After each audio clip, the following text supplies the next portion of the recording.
Welcome to the Seahawkers podcast. I'm your host, Clinton Bonner. I'm joined by my good buddy, Adam Emmett. Adam, we are heading drastically fast. We are careening into draft season. I got to tell you, bud, for me, it's been a little bit tough to get from second to third gear, but we have a sensational guest with us live tonight that I think is going to kick us right in the fannies and get us ready for NFL Draft 2026. How are you doing? What do you think? I'm doing great, man. And you're absolutely right. We've got Coach DC from All-22, and he's here to talk a little bit about a new project that he endeavored on this year. And we're going to go through that on the show. And it's all draft related, guys. And the draft is going to be upon us, as Clinton said, in a heartbeat. And I'm with you, bud. I'm still kind of washing in the glow of Super Bowl victories and all of that. So to get to the draft has been a bit of a struggle, but I do feel like this is a great way to start to kick it off and get our toes wet when it comes to what prospects are out there, what this draft as a whole kind of looks like, and maybe some of the prospects that the Seahawks could maybe possibly target in the draft coming up. You know, it's hard telling when you're drafting 32nd overall. That's just the way it goes when you got a horse to Lombardi. What can I say, right? We are also going to be checking out. So stick around because we'll be checking out Coach DC's new draft tool from draftsignal.pro, which somebody on the screen, not named Colton Hood or not named Clinton Bonner, was a contributor to it, writing up some of the exposés in there, if you will. So we're going to check that out. We're going to use that tool throughout the show. So it's going to be a lot of fun. And we're going to diagnose the areas we care about, right? We care about corner. We care about edge. We certainly, maybe it's wide receiver. Hey, we kind of got a hole at running back, kind of sort of big one there. And of course, Adam, I don't know about you, but I keep saying, hey, at 32nd, maybe if there's a really good guard on the board, hey, just draft a guard. And I think that might be an okay plan too. You're a man after my own heart, Clinton. You know that if I were a GM, we'd have way too many guards on the roster and nobody at the skill positions. That's why I don't GM, but I like where your head's at there. Me too. All right. We'd like Corey Coleman coming in saying, I hope Ty Simpson falls. Maybe somebody moves up to 32 and gets him when we bring Coach on. Maybe you can give a little bit of a flavor on what the quarterbacks look like this year. And I think we could tease it, right? That you're going to be joining Coach DC on his show pretty soon to talk quarterback school, but we could save that. But Corey, what's up? Appreciate you joining us, man. All right. Of course, if you're out there, hey, hit the likes, hit the subscribes. It helps so much more than you know. We've been doing this a long time, and look, we keep battling the YouTube algorithm monsters and they keep battling back. So the best thing you could do to help us is hit those likes, click subscribe, drop some comments. We appreciate everybody that's here with us live. We appreciate everybody who watches later, et cetera, et cetera. We really mean it because the only way that it grows is if you end up telling more people about it. And the way you could do that is by participating. So please do. We appreciate that. And one other thing I wanted to add to that we never seem to, Clinton, and I'd like to, is that, look, if you don't want to hit like, you don't want to hit subscribe, just watching the video, that honestly makes a massive difference. So thank you for being here. Thank you for being with us and watching what we're doing here. And I think without further ado, Clinton. Yes, we are. We got to bring him on. Oh, without further ado, let's remind everybody that we won the Super Bowl. And also we do remember another thing to remind folks, 4/23/26, kind of a nice numerology there. April 23rd, next month already, dude. I get to see you next month. We will be live back at the Suquamish Clearwater Casino with CEC Marketing and with all the awesome troop at Clearwater, and more importantly than their staff. And we love them. We love Christopher Hart. We also get to hang out with a bunch of Seattle Seahawks for the Seattle Seahawks draft party. And, already confirmed Earl Thomas, Nuosu, Kenny Mack's going to be there. Riley Mills, Super Bowl hero. Riley Mills is going to be there as well. So it's going to be a blast. And I keep hearing through the grapevine, there's going to be more Seahawks there. So that's going to be a lot of fun. Go to the Suquamish website and then you go to events and that's where you can find it. And there's tickets and it's a really good deal. And they do a really awesome job. There's a whole beautiful buffet, raffles, autographs, the whole thing. And we're going to be sitting there with Brandon, of course, as well, and some flockers broadcasting live for 2 days. And day one is the draft party. So join us out there. We did it last year. As you would say, Adam, can't do it without a smile. Hard time doing it without a smile. All right. So without further ado, look, we say subscribe here. All-22, Coach DC, He's approaching 50,000 subscribers out on YouTube. So he's doing a lot right. But let's bring him on stage. Coach, how are you doing, buddy? Great to have you back, bud. Well, good, man. I'm always glad to be invited back to podcasts, because there's been a number where I've made an appearance and then never asked again. You guys have now asked 3-4 times consecutively. So first of all, thank you. But what that did to me was I was like, okay, I feel comfortable asking them to help me out with this project that wasn't mine, by the way. I wanted to correct one thing I heard on the lead. Okay. It's not my project. It's there's a whole collaboration of people that were involved, including Adam, who, I want to thank personally for sending in some quarterback stuff. Oh, absolutely. My pleasure, man. That was a lot of fun. And I can't wait to get to our segment on this show here a little later in the month, where we do a deeper dive on these quarterbacks here. But it was very cool to be a part of this project. And it's awesome, guys. Check this out. Coach, tell us a little bit about Draft Signal and what we're seeing here. Well, I mean, it's a website that's designed to preview the draft for, I think what we're trying to do is hit consumers who are serious about the draft. I think we're also trying to hit people that just want ease of access. The mobile site looks pretty good. We did not do an app. We briefly talked about it, but the App Store, there's issues there that causes delays. But we feel comfortable that the mobile site works great. And I think the one thing that's important for me, at least, to get across when I get the opportunity, is that the tremendous workload that went into it was kind of born out of someone who blessed all of us with her creative skills. And she's in our Ravens Discord. Her name is Jen, and she hates me thanking her constantly. So let me just get that out of the way. But I'm going to do it nonetheless, because the day that she showed me or revealed the site in its infancy, basically like, hey, here's a preliminary look. The day that she did that, I was just in awe. And in those moments, looking at it and meeting in the Zoom with her, I realized, what she's put together over about a week period deserves as much effort as possible. And I knew that I wasn't up to that task individually. So, I would have asked a lot of people anyway to collaborate. But once I saw the elegance, the beauty, and the organization that she had put forth, again, in a preliminary look at the site, then I was like, okay, I really dialed back content creation on my channel, probably 80% to account for this. And so, hopefully people enjoy it. Hopefully, there's been errors and mistakes that people have pointed out, and we just correct them and tell them thank you. This is, version 1.1, I guess. We intend to do it next year as well. Great stuff. Yeah. Easy to get around. Looks beautiful. Congrats on getting it launched. And it ain't easy. It ain't easy to launch anything. And of course you're going to face whatever waves of criticism or just people nitpicking things. And it's good to get feedback.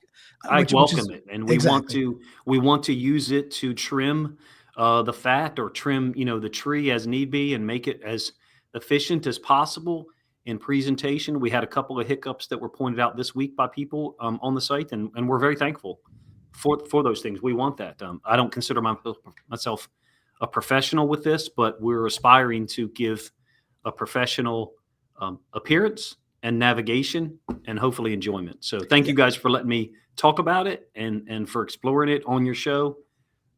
It's really cool to be a part of this. Could you go to the collaborators page? Would you mind? Because every opportunity I get to do this, I want to point out it's up there. Yep.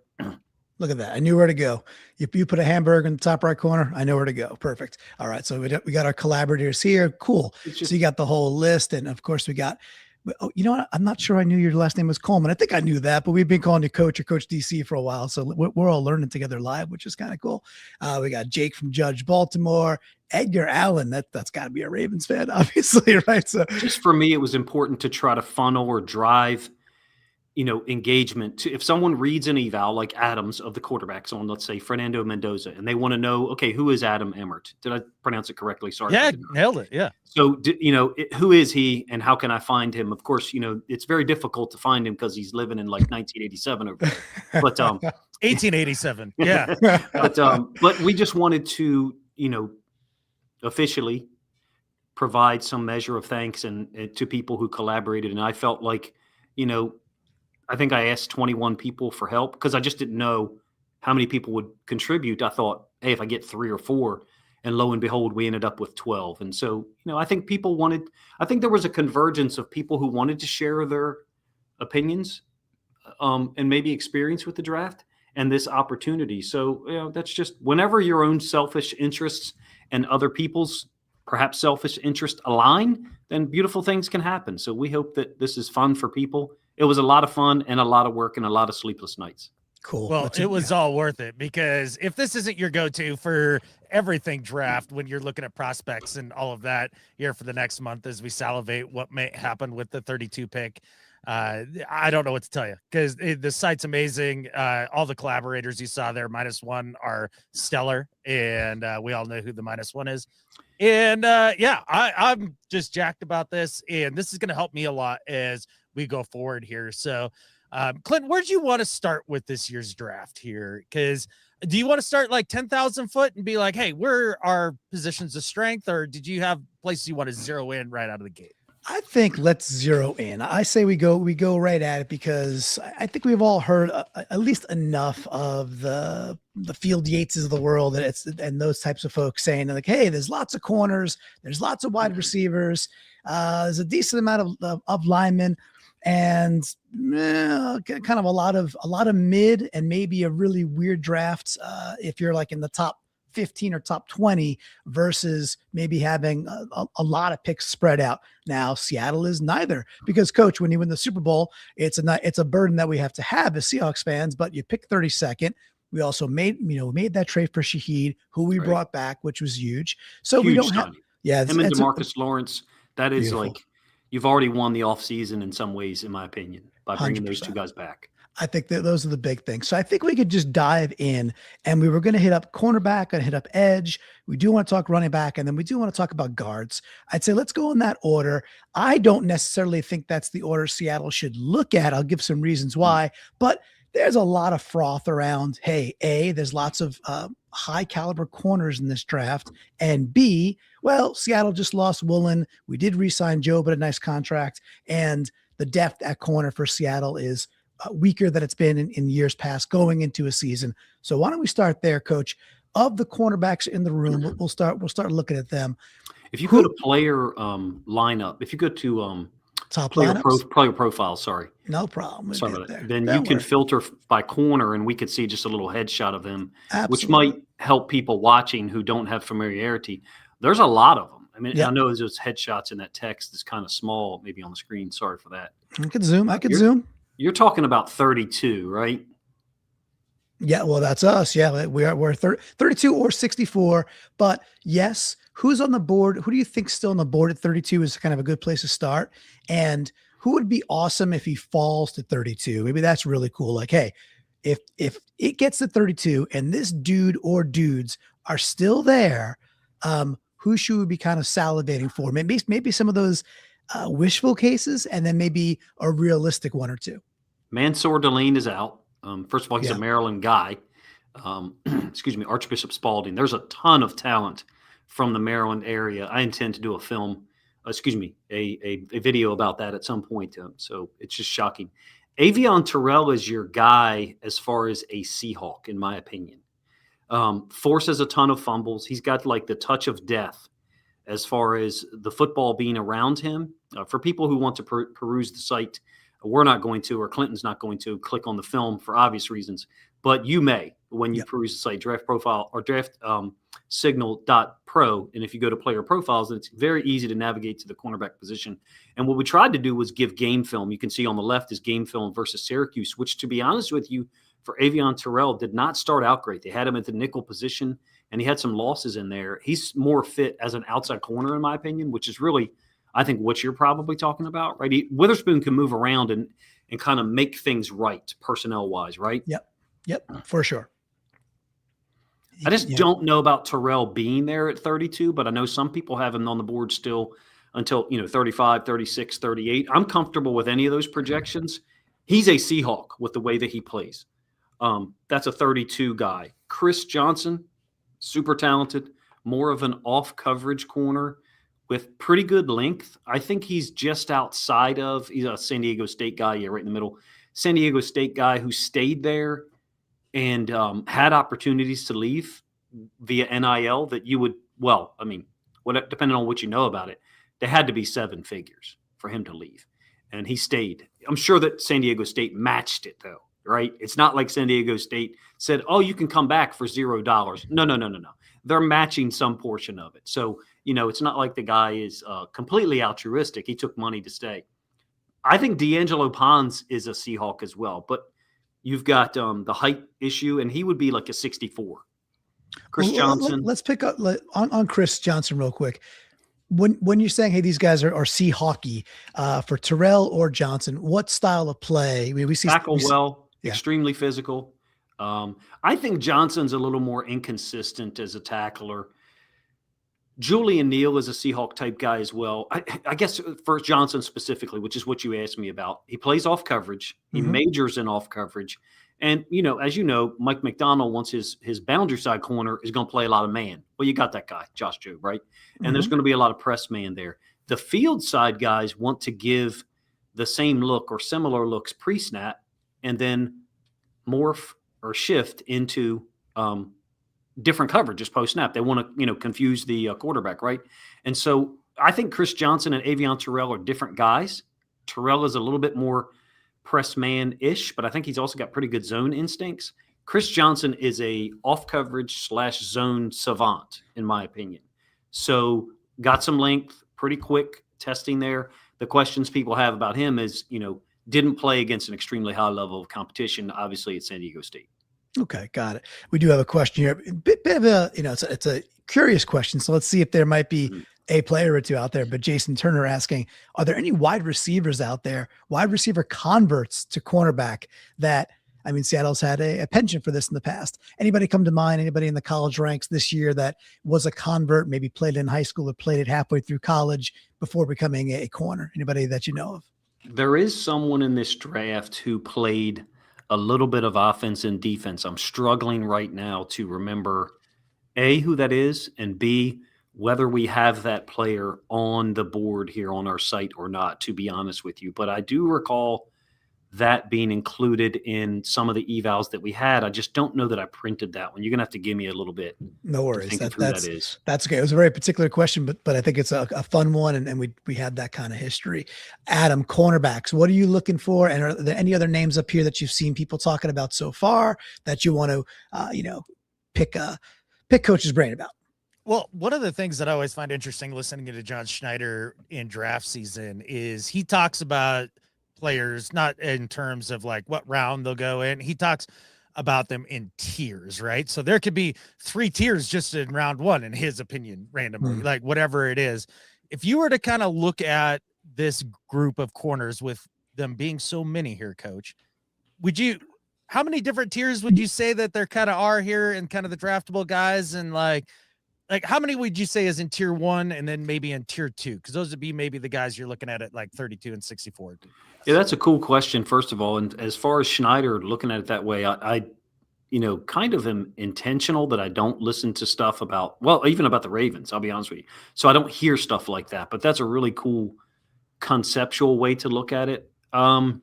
Give me a second on the numbers, but I would say percentage-wise, out of the number of guys, 15, 60, 25, if I did my math right there. Okay. 15% in the top tier, 60. I think it's a very large middle tier. And along with that, I think there's some guys, in my opinion, about the corner group. I think there's some guys who kind of are straddling the first and the second tier. And I think that could depend on fit, style of play, what roles or tasks they're given in the NFL. I can, for a moment, give an example. I forget the corner for the Bills. He's actually from Baltimore as well. He played at Villanova.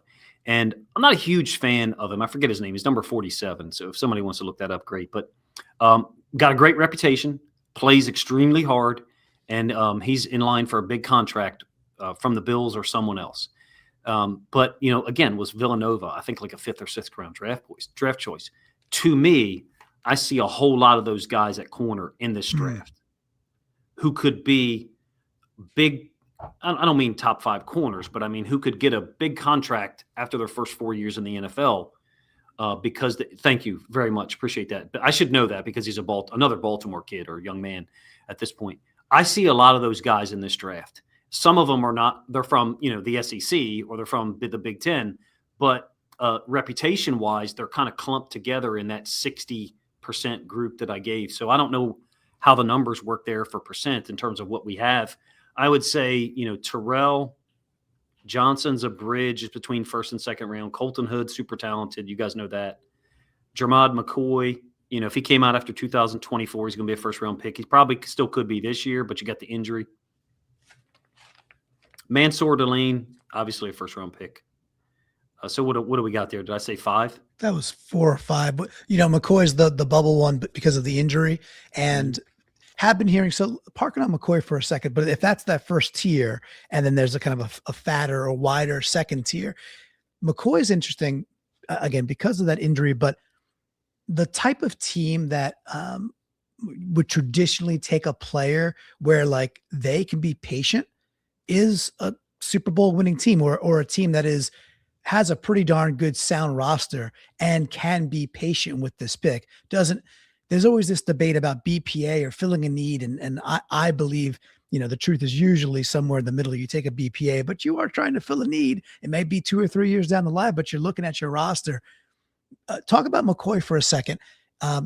Everything that I've heard about it is like, yeah, if he came out pre-injury, so before he got injured, and he was in last year's draft, and he was not injured, he'd be like a top 10 type of dude. Is he really that kind of talent? And what makes him special as a corner, in your opinion? Yeah, I'm tracking on another site. So I'm obviously I'm tracking on another screen. So I'm going to click on, I think, yeah. So for people who might be listening or watching, if they want to track to the site and scroll all the way down to the bottom, the first interception that he had, it's the first play all the way to the left, number 1. Is an amazing play. I mean, it just gives you, it is from 2024. Yep. All of the film provided is from 2024. The middle one is against Alabama and is just as physically impressive. There's actually an interception that he had that I don't have on here because a penalty on Tennessee negated it. So it didn't really count. I thought about including it anyway. I think he's super talented. And the only caution I would say is, I felt like in this year for Seattle, it was huge when Witherspoon had his injury issues and Job was ascending. And so you still had Woolen and Job. The concern that I would have if McCoy is your first round pick is, what if something like that happens again with Witherspoon or Job, and is McCoy ready to go from day one? So I think it's a good point that a Super Bowl champion could absorb that with the smaller number of picks. I'm kind of leaning towards someone who theoretically could be available in the event of injury, because I think that was huge for the team, but I think it actually really helped Rick Woolen. It helped him be more engaged. In my opinion, Job had outplayed him as a boundary side corner. Yeah, Reek was in the doghouse for a bit there, and clearly taking a 1-year deal at only $15 million. I'd say only like it's paltry, but for a cornerback with his skill, it was still kind of shocking that he only got a 1-year waiver with the Eagles, right? And Job was definitely threatening him for quite a while there. I got one more question on corner, and then Adam, back to you, of course, too, man.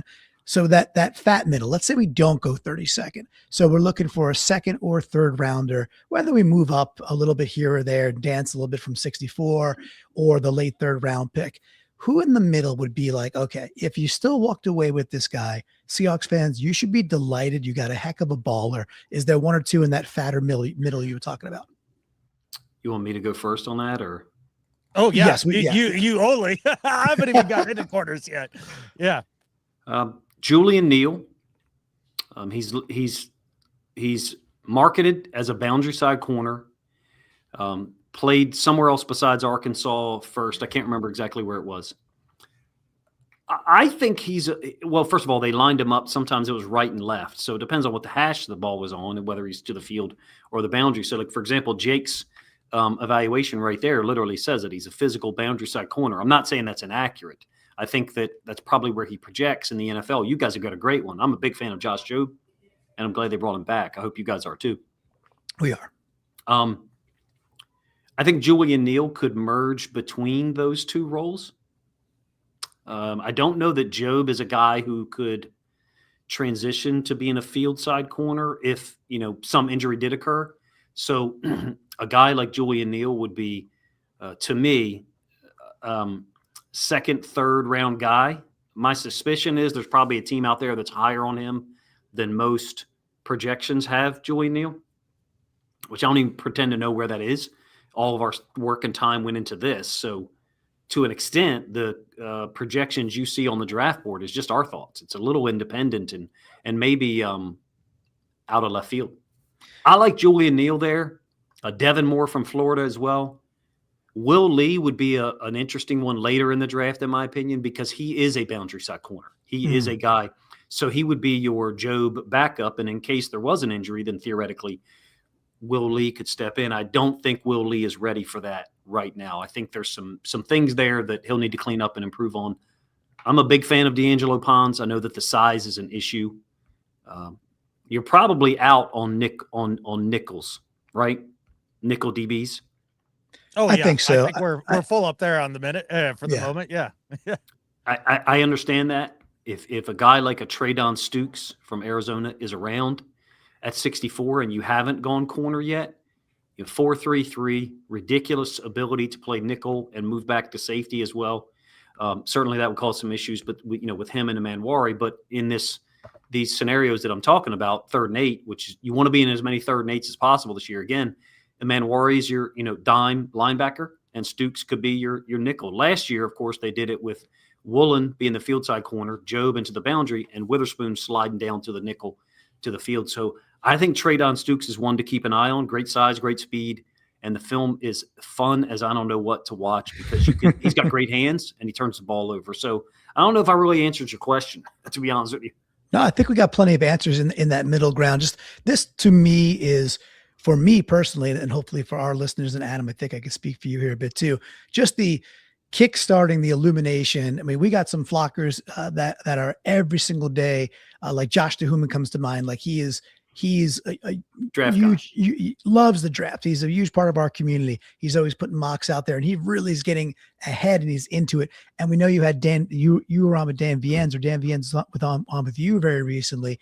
And we're good friends with Dan, and Dan loves the draft so much so that he said before to us, and I think, just publicly, it's not like a secret. He's like, yeah, in many ways, I kind of like the off season better than the season.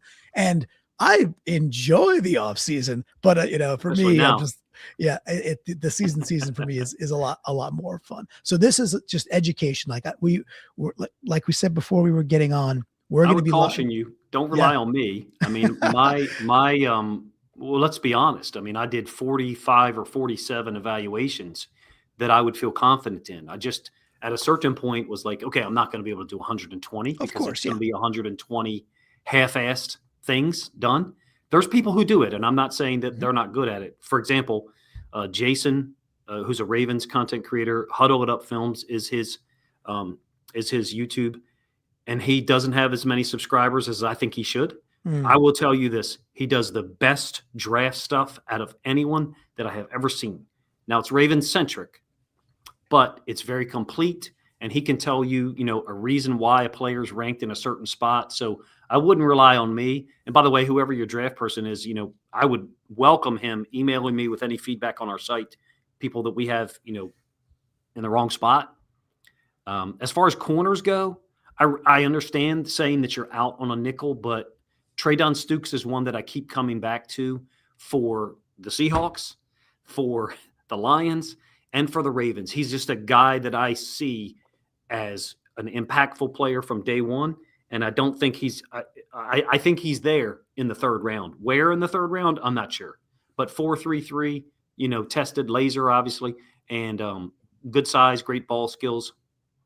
Taco Davis or his teammate, whose name I forget, and it's an unusual, unique name, the 2 Washington corners, they would be your Reek Woolen replacements. They're both 6'4". Later options, right?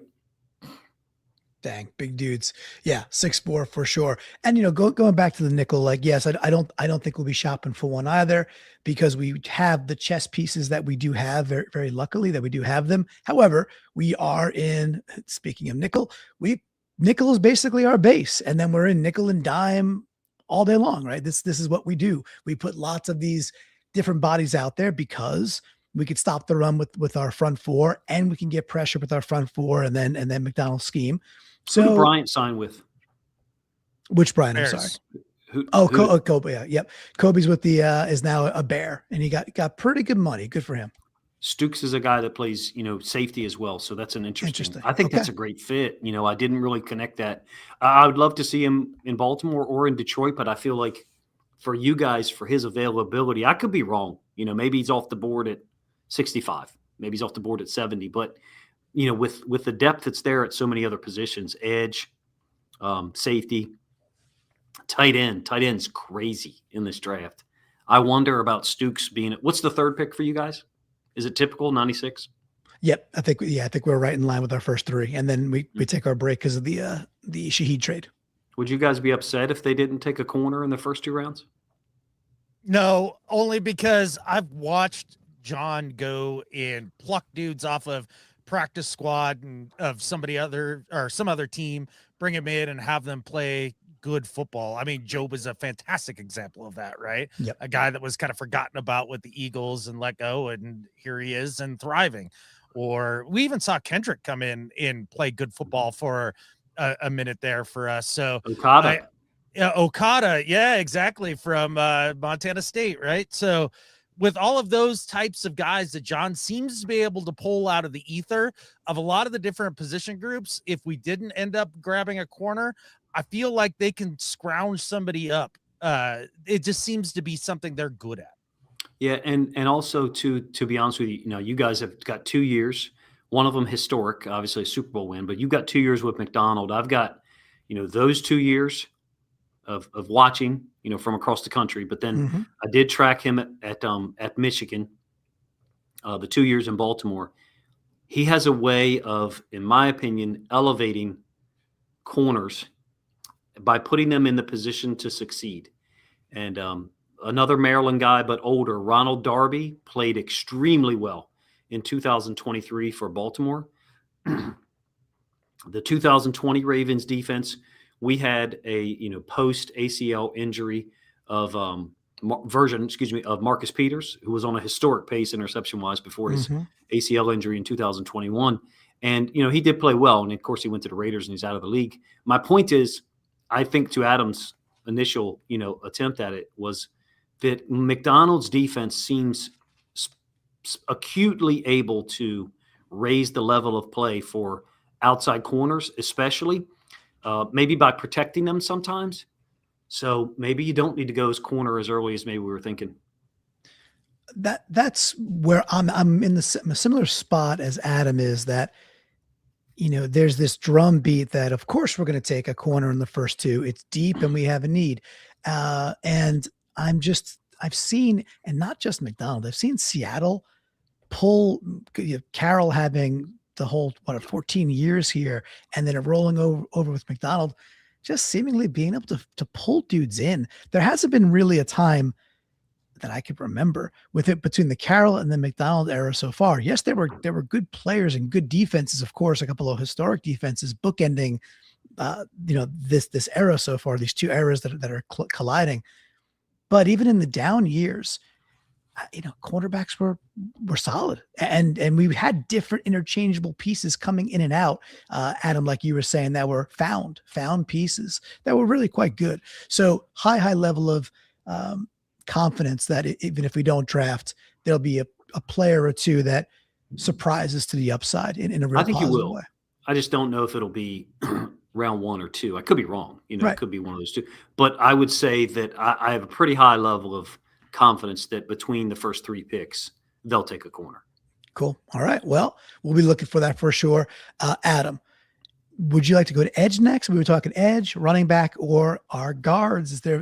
How about you? Do you want to take us, where would you want to take us next? I think we definitely need to go edge, because what I'm looking at, we just won a championship. We're trying to continue into a dynasty here.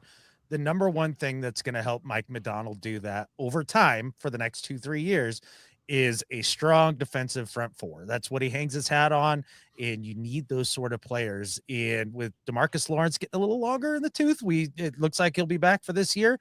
That's fantastic. We lose Boye Mafe in free agency this year.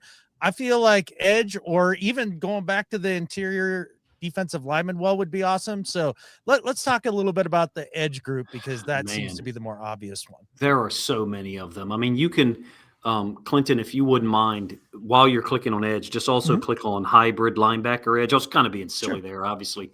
It's Arvil Reese, Sonny Styles, and Jayshawn Barham, who's a name that some people may not know. I know him because he's, surprise, surprise, another Maryland guy. He's actually Baltimore, St. Francis. He went to Michigan and is a super fantastic pick for any team in round 3.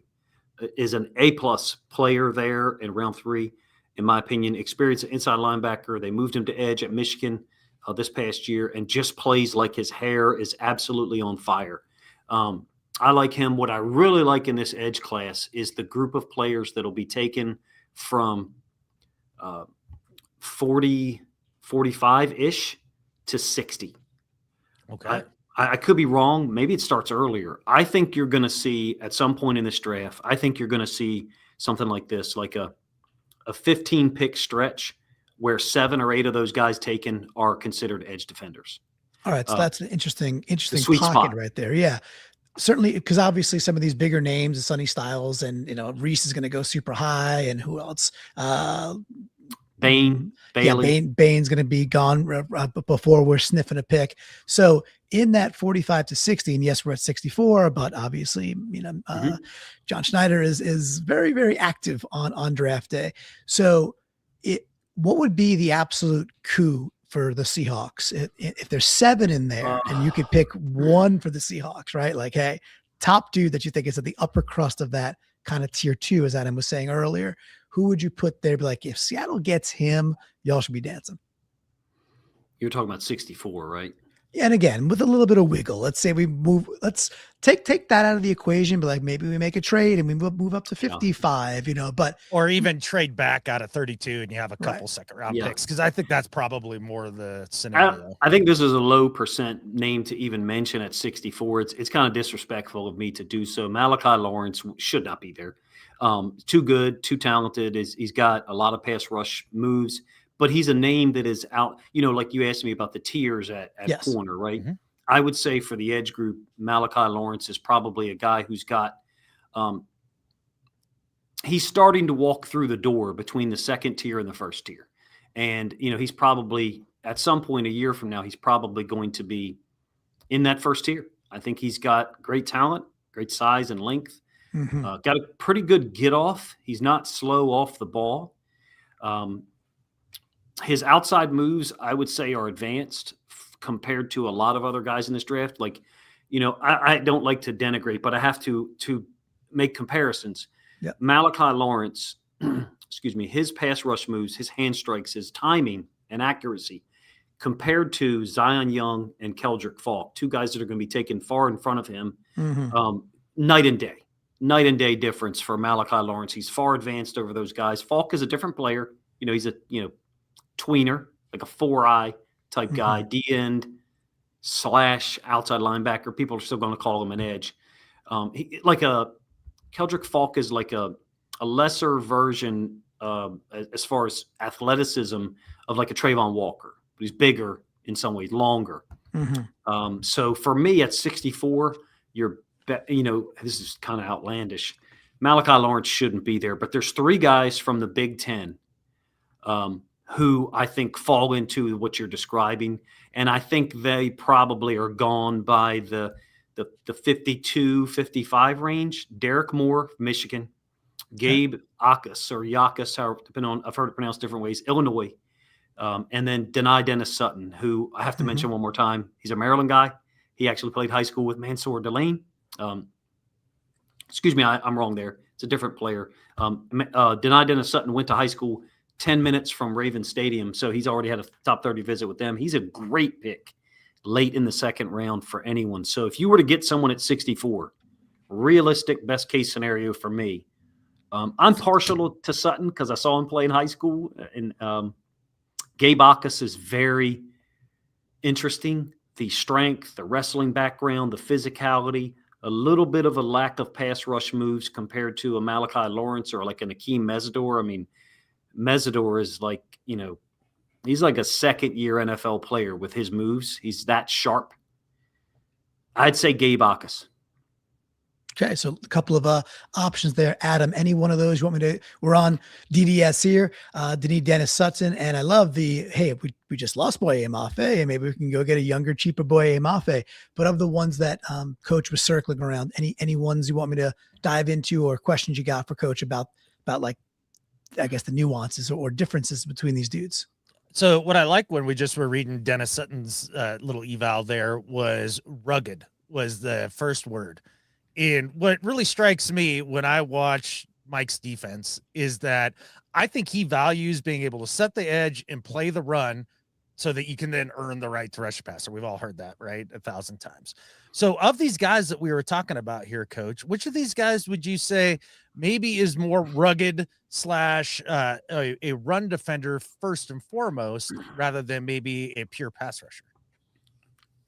All three, Moore and Bacchus are more so, in my opinion, weighted towards defending the run type guys, even though their sack numbers, do exist. I think Bacchus had 11 this past year, or maybe it was 9. Holy smokes. I am personally partial to Sutton. Actually, he grew up in Delaware, not far from where I live, and so knew about him already. And when he transferred to a private school in Baltimore, it was a big story. So I'm partial to him, and I may be biased there. I think Moore and Bacchus are more of the run-stopping type guys from day one. Bacchus is extremely physical and very powerful. Yeah. But when I say that, I do not mean necessarily in pass rush. It's not that his pass rush, he doesn't have wins there. He does. I think his pass rush win rate is supposedly really good. If you scroll down, Dan, for his evaluations, included it. So I don't know what Bacchus is there. It looks like 15. So I was wrong. It's not, not too terribly high. I think there's some later round guys, third round, Joshua Josephs from Tennessee, little inconsistent, more of a pass rush guy. I think it fits Seattle to draft one of these guys, either second or third round.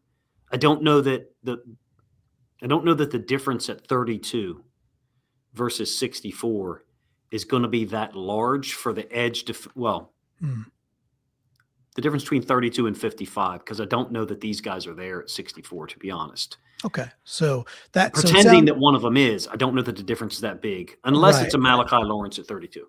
So it sounds like, in your opinion, if we want to get some of these dudes that are in that juicy middle for edge, and there's, you just went through 3 or 4 of them that you're like, hey, these are all ballers here. Like, you got one in Malachi that if he happens to fall, it'll be a bit of a miracle, but run the ticket up. And then you gave 3 others for possibilities.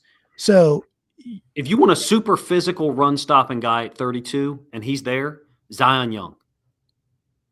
But, yep. Okay. So he's been mentioned. He's been mentioned a ton, right? So his name, him and Colton Hood, seemingly every single Seahawks mock draft I look at, from pundits, if you will, it's Zion Young or Colton Hood. And so talk to us about that rudimentary pass rush, because, hey, that's cool. He's got the big frame and everything here, and maybe good against the run, but what is lacking at this point for this young man in terms of his pass rush? Great effort, great pursuit, incredibly strong and physical. I love the way that he plays the game. Some guys, the Ravens just went through, obviously, the very controversial situation with Max Crosby. I'm not here to comment on that. What I noted when I watched the Crosby film was, the first thing I look at when I watch film of a game is how many snaps did a guy play in a certain game, right? Seahawks edge rushers, they rotate a lot. Smart. McDonald gets them in and out of there. They stay fresh. I'm watching Crosby play, and I'm like, he played 100% of the snaps this game. And I'm seeing the effort that is alien-like, and it just was shocking to me in the NFL. 100% of the snaps, this kind of effort on every snaps. I think Zion Young's effort looks like a guy who only plays 42, 45 snaps a game because it's high effort. It's high energy. And so in Seattle's system for what is there already, I think if he's in Seattle in 2026 and you get him on the field for 35 snaps a game, he's going to play like a madman from an effort and pursuit standpoint. And I could foresee a situation with Zion Young where by week 5 or 6, Seattle fans are saying, why isn't this guy on the field more? Because he's got that talent level. Having said that, the pass rush stuff is extremely on the lower end compared to other guys in this draft. Bull rush dependency generally, and the counters off of the bull rush are seen very rarely. And when they are seen, they're slow to adapt. So there's a bull rush. Okay, this guy's doing this, left tackle does this particular move to counter my bull rush. And I'm talking about third quarter, and you've already got shut down off the bull rush 4 times. And we're still running the same bull rush on 3rd and 5. So if it sounds like I'm being overly harsh, I'm just saying by the third quarter at that level of football in the SEC, like, come on, like we should have a counter for this built in, and we don't. Okay, so good look at that young man there. No pun intended. And I love the fair breakdown of that too, because again, Adam, I keep seeing his name mocked to us, Zion Young's name, over and over and over again. So it's good to get the balance, I think, because I think there's lots of folks that are over their skis for him right away. But Adam, if it's, let's say 32 and we're taking a dude who's seemingly exceptional against the run, given the complement of what we have in our edges for 2026, how do you feel about that type of dude if his pass rush isn't quite NFL ready yet? It sounds a little like Derek Hall, right? When he came out, somebody was like, well, I mean, he's got a great long arm, but then what else does he do? And he's strong and he's big and he plays with a lot of effort and all that stuff. So I really do trust in Mike in Aden Durde to develop guys and bring them along and with little depth. And then also knowing that you're not trying to have a guy come in and be a starter, quote unquote, right out the gate. We have time to develop these guys and to really immerse them in Coach Mike's scheme. And so a guy like this, I like the bigger edges. I've always one of my favorite edges of all time, even though he was a Niner, was Justin Smith. Like, I just love that, big, strong, burly edge guy. Unless you're drinking with him, apparently. Oh, yeah, exactly right. But, yeah. Guys, I just thought of it, like Zion Young, if you're able to get him at 32, there is this wonder if he's this year's Nick Manwari for you guys. Well, there how you go. So, though? How? But I get you getting him at 32, but why Manwari? Okay. Not ready for 55 snaps a game, maybe in week 1. Super physical, gifted, great effort, which I think has to be something that Mike McDonald and John Schneider probably look at as non-negotiable, and you see it on film with him. I think I can see why people would mock him to the Seahawks. I think it's a great fit. I think it really, DeMarcus Lawrence, rumors about him retiring this year, whatever. Derek Hall's in. Correct me if I'm wrong. Derek Hall's in his last year. He'll be coming up to it, so he's eligible for an extension, which would be super, I think, advantageous to extend that guy early if we can. I think it's a great pick. I mean, him, Malachi. I've mentioned Malachi Lawrence at 64. I prefaced it by saying I think it's unrealistic. To me, Malachi Lawrence is a 35 to 48 guy or 35, 45. But I could see a team like the Seahawks saying, hey, we want to get him in here because we get that 5th-year option. I think the same thing applies to Zion Young. So I kind of like Zion Young there, to be honest with you. And that's coming from someone who has some very specific and I think film-based complaints.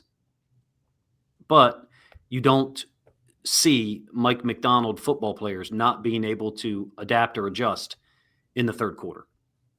Give us one more edge or hybrid edge that we could get excited about that might slip a bit that you think has at least some unique qualities. Can we talk about, is it 96?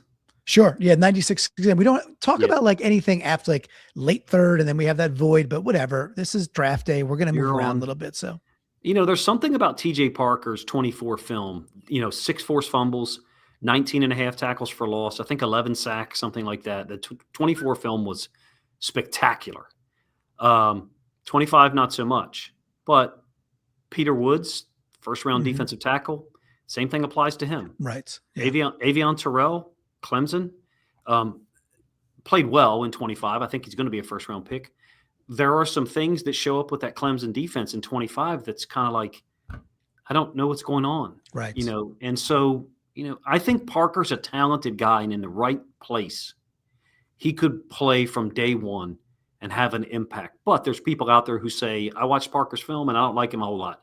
Incredibly violent, quick, accurate hand strikes. I use combat sports analogies too much, but Parker's hand strikes, his utilization of his hands is so quick. And so, with Zion Young, the lack of counters, there's like a counter upon a counter for TJ Parker. And so I really like his long arm from the right side of the defense. So utilizing his left arm to long arm frame someone. That seems to be a strong side for him. You've got something for everyone in this draft at edge. You've got your pass rushers, your guys who have pass rush juice in the 4th, 5th round. Max Llewellyn from Iowa, Romello Height, who's 24 years old from Texas Tech, plays plays extremely downhill. Akeem Mesidor is very refined.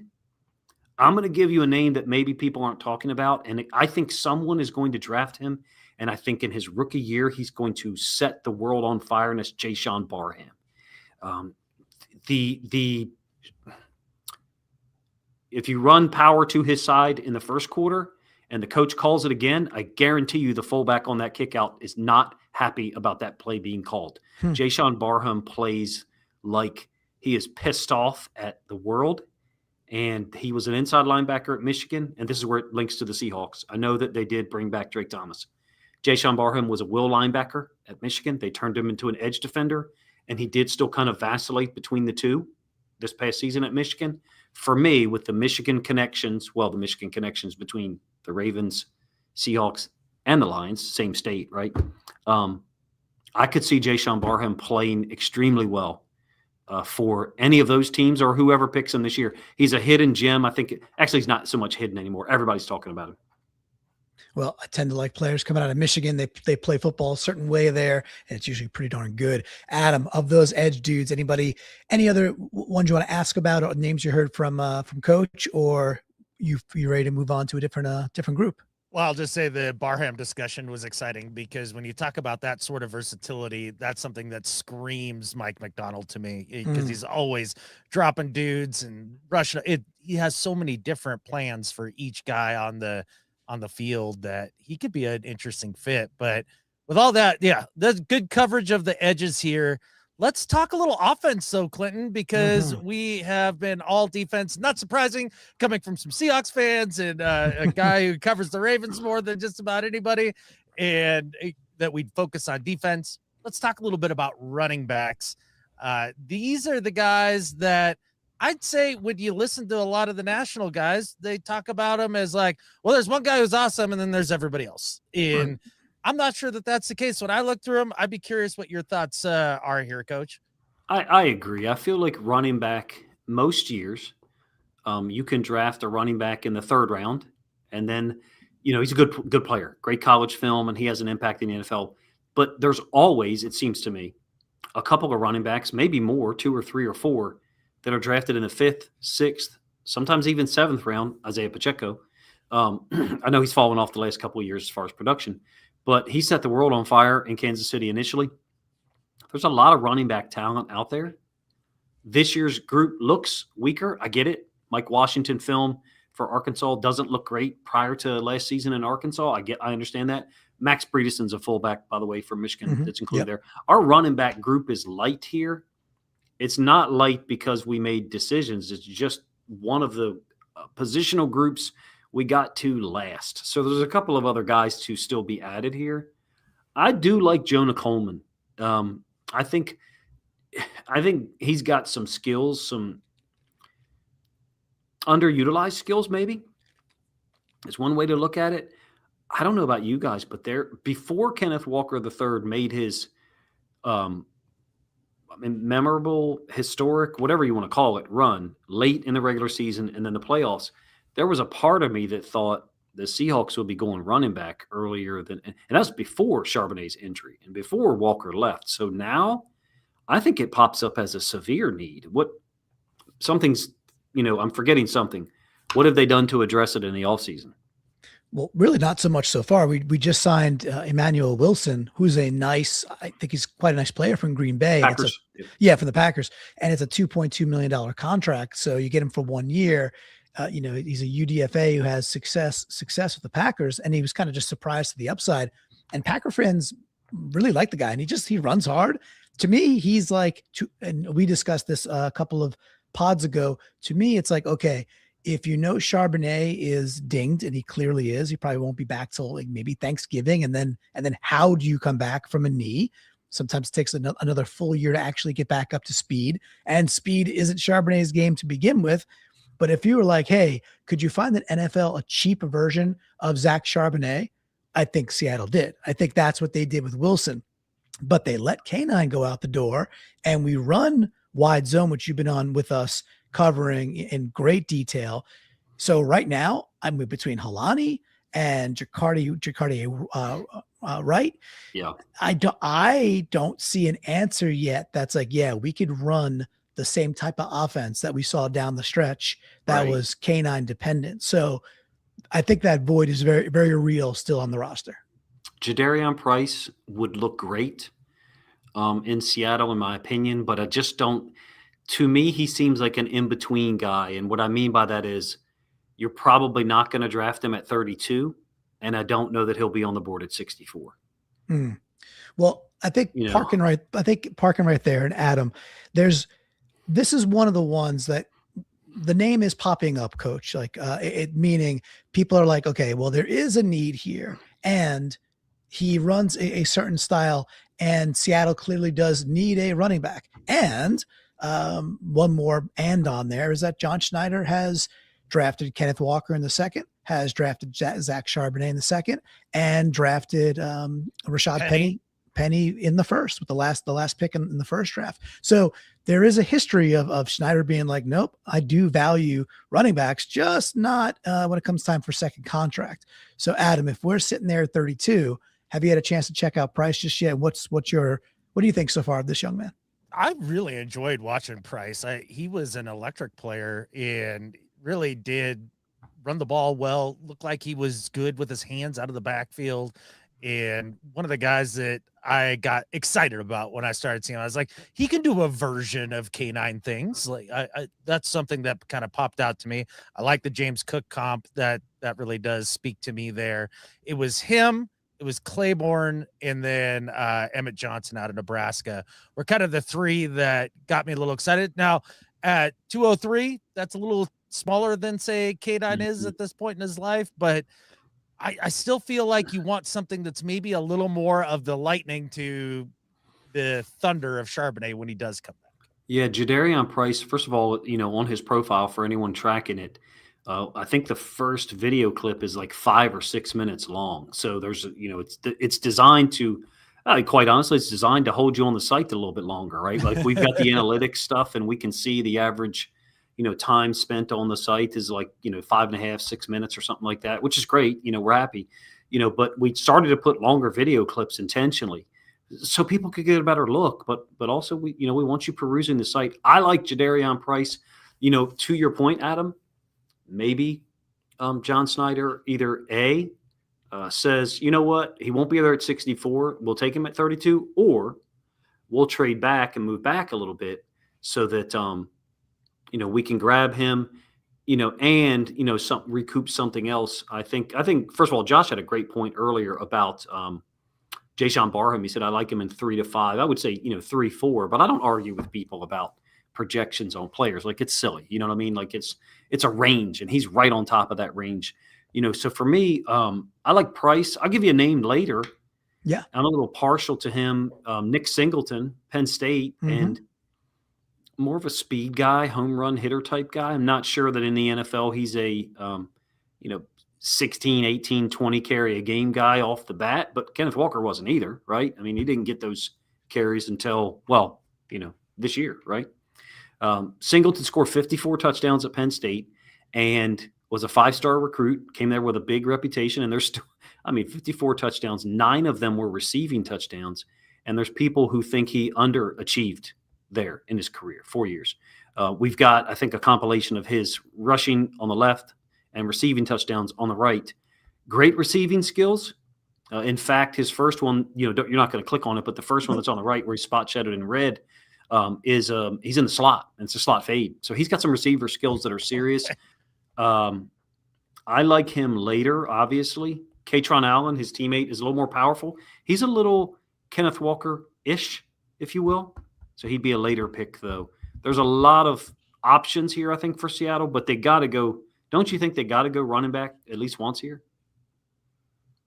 It does feel like that to me. I mean, it's got to you as well, Clinton, because as we've watched this team transform in Mike's image here, he really decided, look, we are going to play hard-nosed defense, and we're going to run the hell out of the rock, and that brings out the best of what Sam Darnold does. So to me, the idea that you don't bolster running back depth at a position, again, that is just filled with attrition year after year after year would be a little crazy to me. But look, there's drafts that we've come away from with John Schneider where I'm pounding the table being like, really not no high guards again, huh? Okay, fine.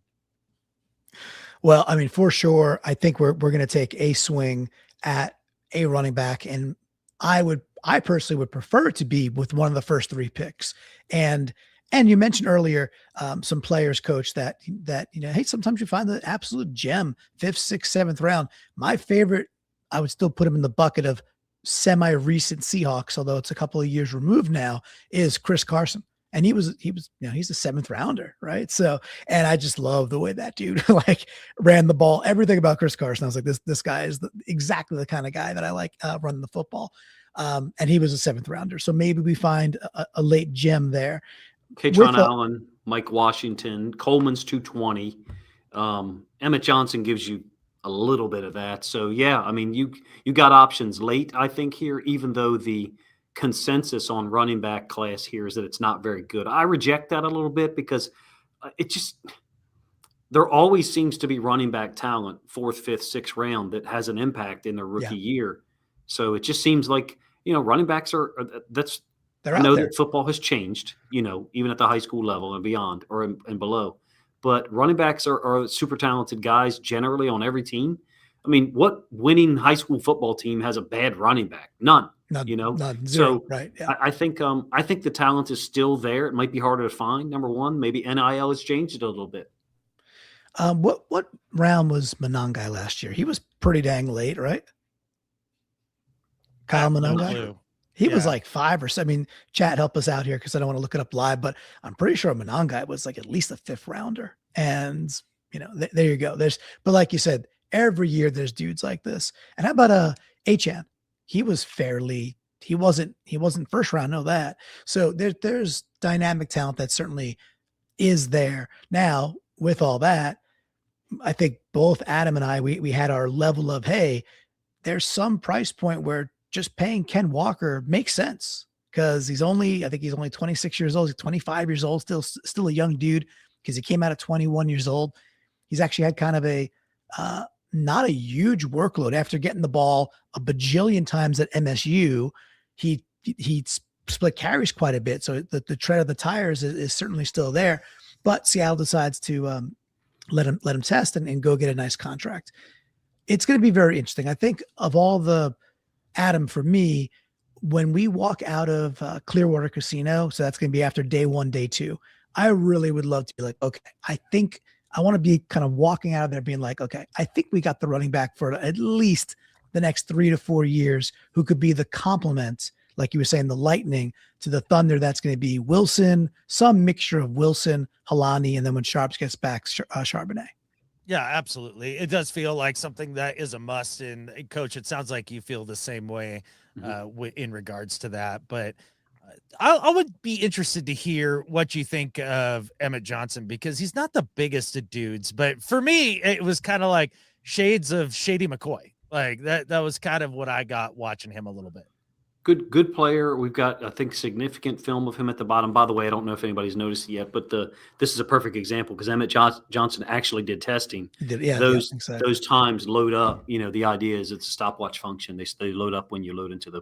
But it stinks because when Jen did the programming for that, we quickly found out at the combine all these guys didn't test. So she put this beautiful little function on the site with the stopwatch, effect. And then nobody did rare in the 40. So, or only the fast guys did. I like the Emmett Johnson film. Nebraska's a tough watch. I have to be honest. There's a couple of other teams that was a tough watch. Clemson was one of them. I didn't get to the right tackle from Clemson until late because I got so pissed off watching their defense because of Parker, Terrell, and Peter Woods. I was like, you know what? I am not watching this offense film. I do not want to see orange and blue for a long time. So I did get around to the Blake Merrill film, and he's really talented at right tackle. I like Emmett Johnson. I just don't know where the fit is. Again, I think he's an in-between guy. I think he's in between 64 and 96. But I know some people who have him way later than that. Okay. Adam, what do you like about him? Give me a little bit more because I haven't really dove into Emmett yet. I see others chiming in the thread that they do like him. Nate saying, yes, I love Emmett. So what about it specifically that you're like, all right, this guy gives you a little of the fizz? Well, I'm going to preface this with I have decided that one of the positions I'm the worst at evaluating coming out of college is running back. I always feel like I'm a little off on that, but he was just shifty and fast. And it's been a minute since I went back and watched him. But catches well, too. Yeah, it caught it well out of the backfield, and just somebody that I looked at and was like, I think he can do Ken Walker things to a degree. I mean, not that anybody's going to be that specific player again, but somebody that could fill that role. Okay, good to get a little color. I think give yourself more credit though, Adam, because I feel like running back is one of those positions where some of these guys, a lot of these running backs, they only get one contract or they only get one chance, and then again, there's so many of them. Next year, there's going to be another 10 or 12 that are drafted. Like, why do we need to keep you around? If we've got 3 or 4 other guys who can replace you. I think it's fit sometimes. You may not have been wrong about a player. It might just be fit. There's no way to prove that, in my opinion. I don't know. Other people are later on Emmett Johnson. I liked him. I didn't think that there was like breakaway speed. Sometimes he looks like a one-cut guy, but sometimes he's got a little bit of movement one way and then back the other real quick. So he was a little hard to define for me. Okay. And Dan Vienne's our buddy from Seahawks Forever. He gave his description, and we're talking with Coach DC of All-22 NFL Films. And this is the new project that he's been leading with a lot of collaboration, as he pointed out, from draftsignal.pro. So we're using all these gorgeous visuals and the tool itself to guide us here. And Dan was saying in this case, bubble 3rd to 4th round. Well, we happen to be picking last in the 3rd round, and then we don't pick until the 6th. So if Seattle does like him, if that projection holds true, it might be a name we get very familiar with very, very quickly come late April. All right, boys. That's a great point that you're late in the 3rd. So you might be looking at something that, I mean, and we got that it almost gap, seems like there's 4 needs and only 3 picks early. Well, that's why we have John Schneider. So John Schneider does not just salary cap wizard stuff, but he's been really good with moving around the draft. Last year was amazing. Yeah, last year's draft was incredible. I would say it was very similar for me in my experience to the 2023 draft that the Lions had, trading back to get Jahmyr Gibbs instead of Bijan Robinson, taking Jack Campbell, who at this point is an All-Pro, Brian Branch, tremendous football player, Sam Laporta pre-injury was, a great really tight end, and Hendon Hooker, who doesn't belong in that group, but 5 really talented guys. I think Seattle's draft last year stacks up with that one. It's been an impressive run, right? So I'd say dating back, look at the class that just walked out of the building at Seattle. So the 2022 class, we had talked about this a couple of weeks ago there, Coach. We're like, hey, maybe the most important thing that John Schneider did heading into this offseason was the fact that we went into this offseason with our 2 tackles, Cross and Lucas, who are both drafted in 2022, locked up with long-term extensions and not that expensive. Lucas, he got post the season where it was a real struggle for him to get back on the field. And then he showed that he was still healthy, and they gave him a healthy extension, a nice extension, but by no means top of the market right tackle money. And they gave Cross a nice left tackle money, but nice and early, right? You give a young man a big guaranteed chunk of money, and you reap the rewards later. So, and then still you lose Tariq, you lose Kobe, who you lose Ken Walker, right? They're all same exact draft class. So really, really good draft class there as well. It's been about 4 years now running, because the next year we bring Witherspoon and JSN in, and the next year we bring Byron Murphy and others in. So John's been on a bit of a heater. Hence, one of the reasons that we were able confident. to. Well, one of the reasons we got back to the top of the mountain, right? For sure. All right. So good job there. And again, we talked with Coach DC and reminder, go make sure you're subscribing to his channel as well. All-22 NFL Films, almost 50,000 subscribers out there. He does a lot of NFL-wide content, but really specifically, he's honed in on the Seahawks, the Lions, and the Ravens. So if you're a fan of one of those three franchises, it's an absolute must follow. All right, I think we got one more we really want to talk about, and this one's going to delight, I know, me and Adam. I think you, and I think I know the our chat as well. Let's talk guard, but let's put the caveat in there, Coach, of tackles that project to being a guard, a la Gray Zabel, who we took with the 18th overall pick last year. Who are some guards in that first 2 rounds? Let's kind of stay there, that you're like, okay, again, you get this guy. Hey, Seattle specifically, can he play right guard? You're feeling pretty happy that you got somebody that you think is day one going to improve that offensive line.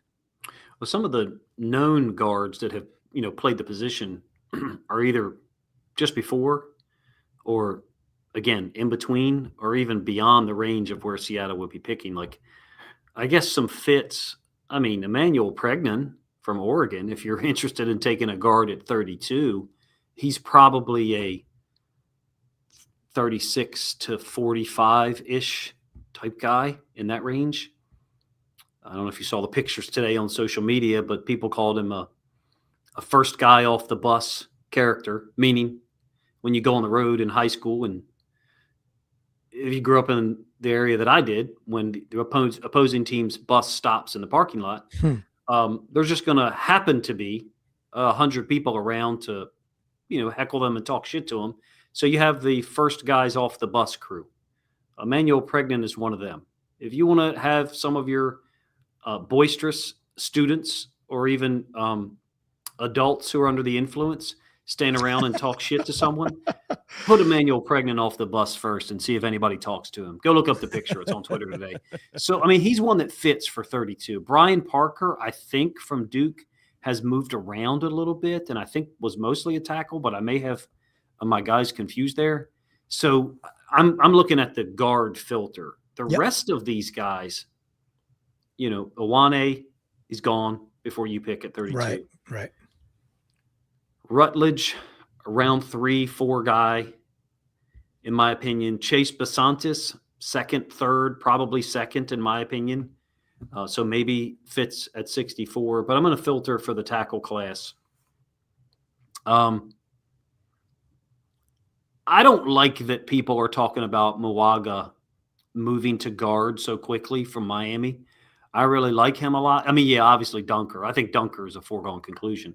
Well, let's park on Dunker for a second, because Adam, I know you can't get enough Jennings. So let's hear a little bit about Dunker. Adam, I actually haven't really, besides the fact that you love the way the man looks, Adam, what else do you like about him? Then, Coach, love to get your take on foregone conclusion. Where is Jennings going to go, and could he fall?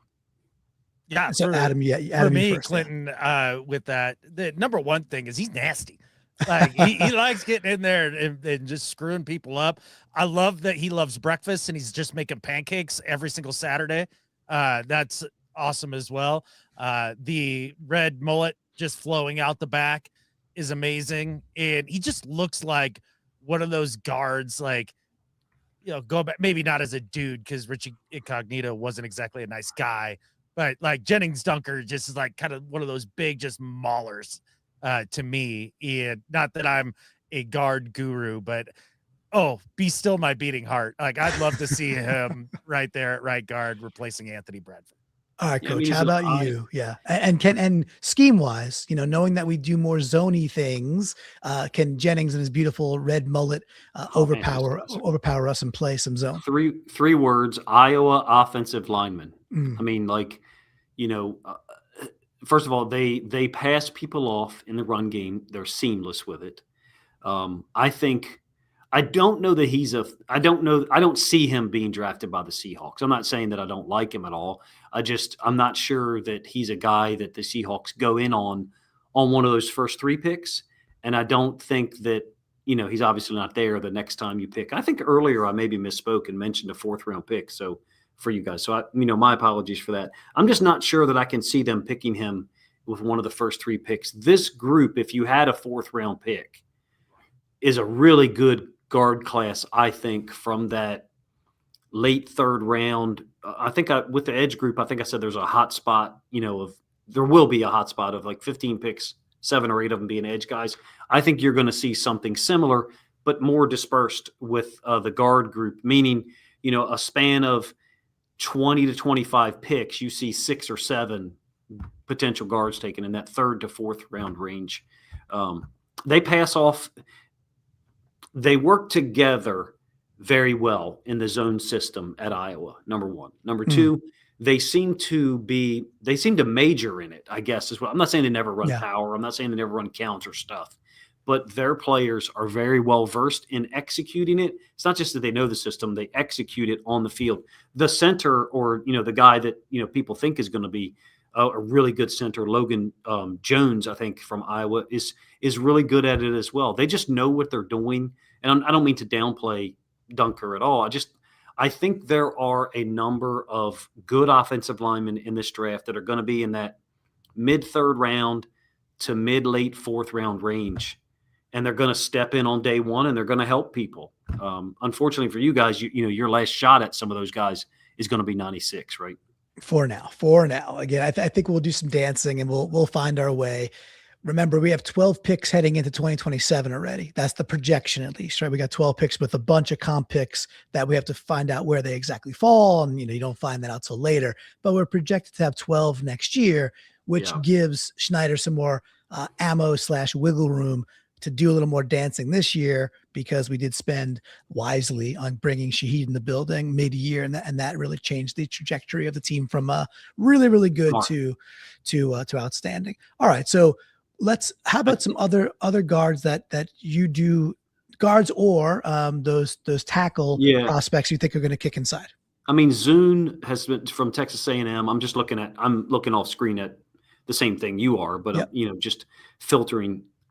Zune from Texas A&M has been talked about moving around. I think he actually has snaps somewhere else. I'm a big fan of the tackle from Arizona State.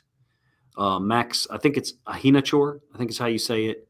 His film against David Bailey was, very impressive, number one. One of the few guys that really was able to put a stop to David Bailey's, unbelievable season that he had in 2025. And I think, I don't recall necessarily if the whole thing is there on the Max. It's 4.5 minutes of film on the Max page of him, and he's the right tackle. He's not spot shadowed. We didn't spot shadow the offensive lineman.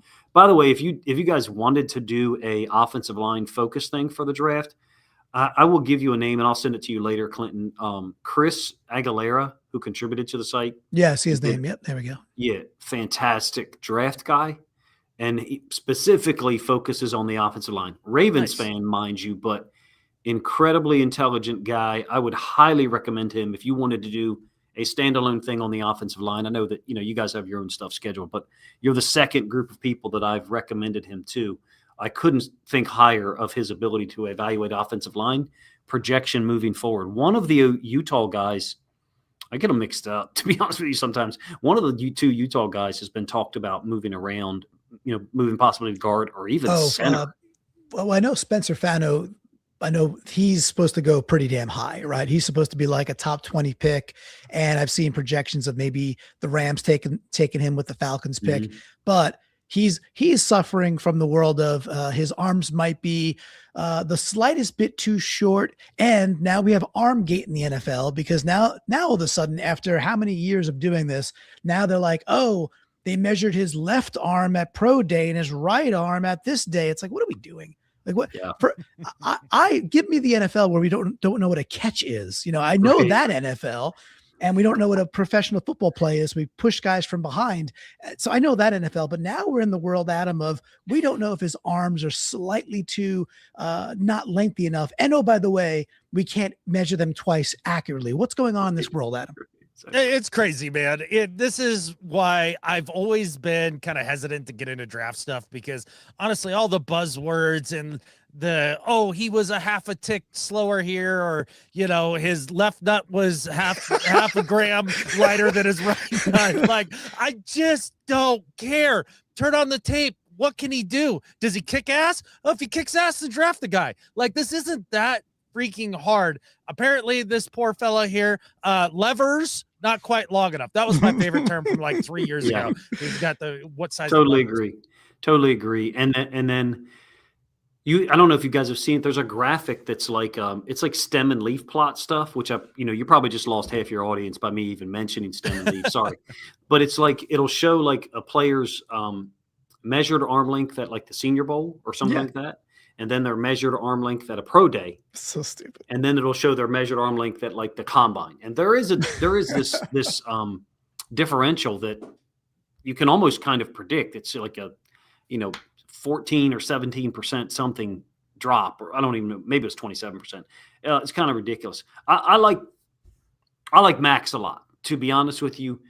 Of the tackles, of the offensive linemen that I have focused on, I really like Blake Miller's film. I'm not saying he's the best guy, but for me, the tackle that I seem to gravitate towards, who I feel like could move to a team and play guard from day one, but also be a backup tackle in the event of injury.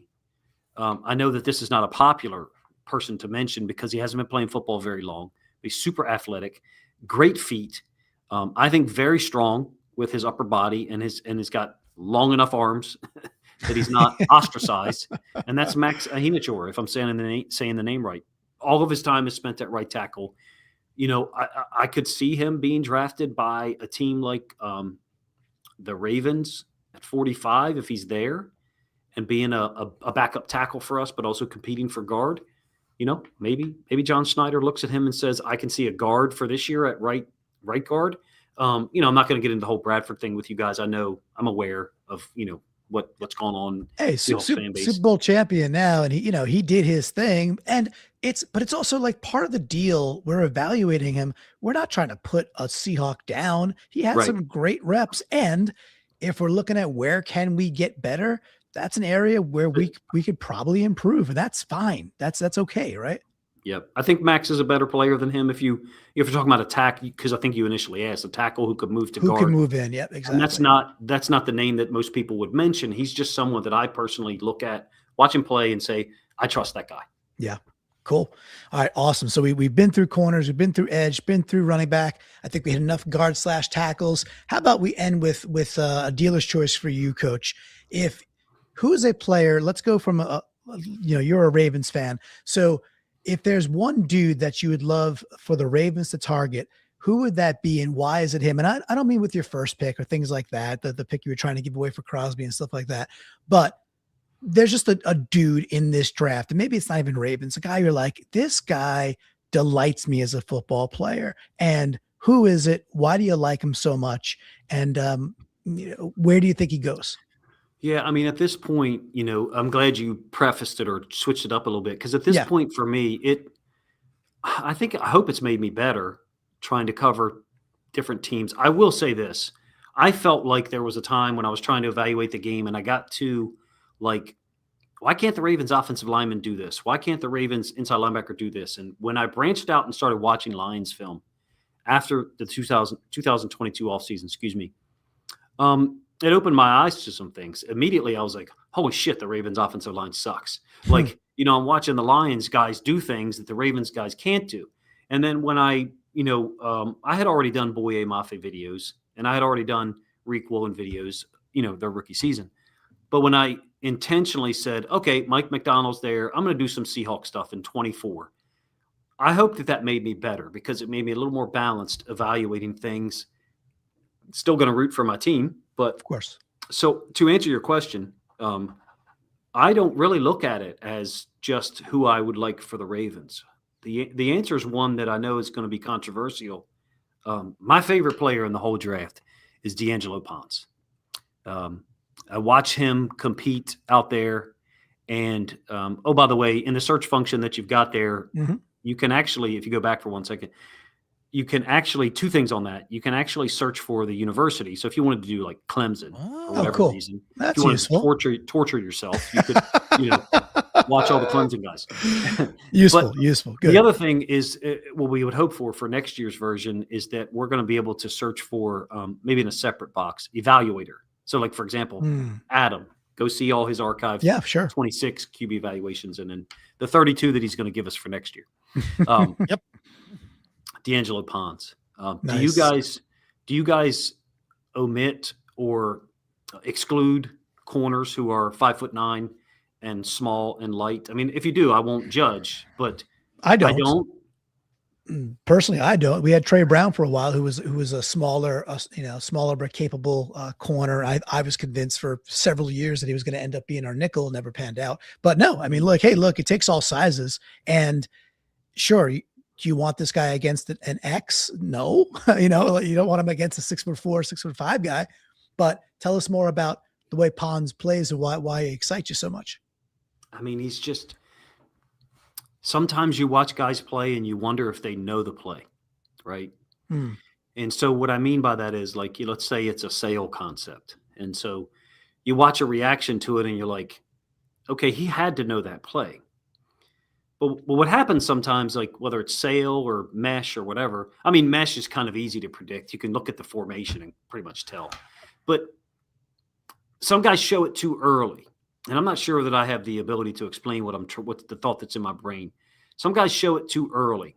And so the sail route, the ball never gets thrown there because they've committed to that too soon and taken it away from the quarterback who recognized that it was removed.